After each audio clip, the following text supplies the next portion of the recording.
Alright guys, ito na naman ang ulam namin ngayon. Ni Biyaherong Mabunganga. Alright, galing kami sa market kanina, oh, ayun oh. Fafaitang elephant.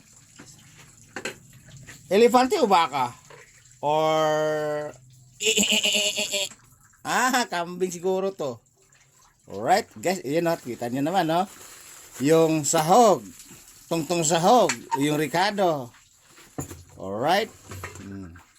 Papaitang sinabawan. Guys, tignan mo, laki ng kasirola. Kasi nga, 1 kilo daw to.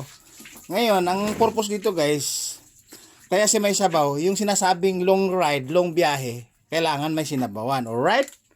Ha? O yan. Yan yung sinama yung patakam-takam. Alright? Ayun. May ulam pa pala dito, no? Alright. Tapos, yan, isa lang. Isasalang na siya. Papaitan. Alright. Tapos, may siling Bicol. Alright. Pampagana, pampainit sa tainga.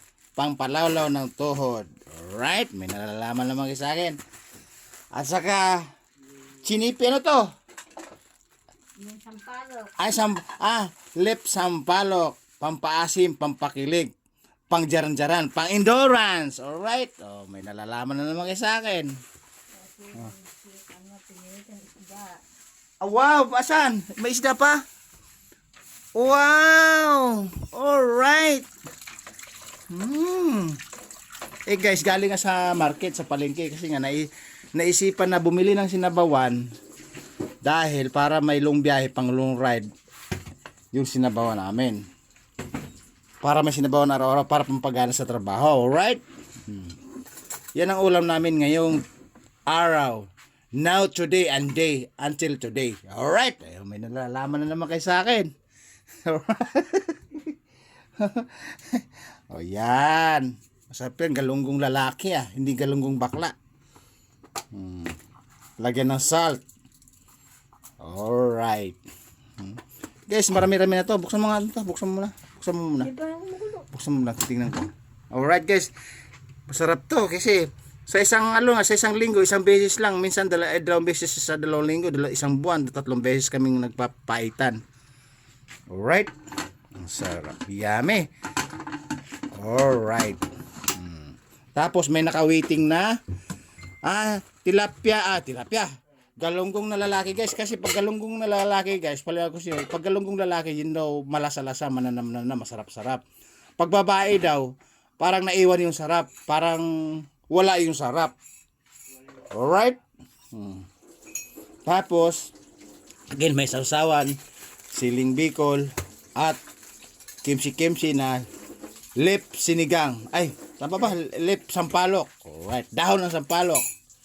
Tapos magkakape kami. Ayun yung baso ko. Alright.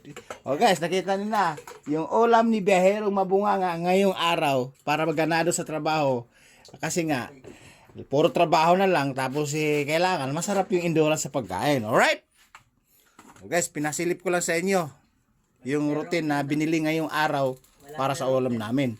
Again, papaitang alright.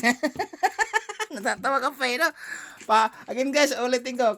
Papaitang 1 kilo na papaitang alright. Babu! Woo! May nalalaman na mag-isa akin. Kapit tayo.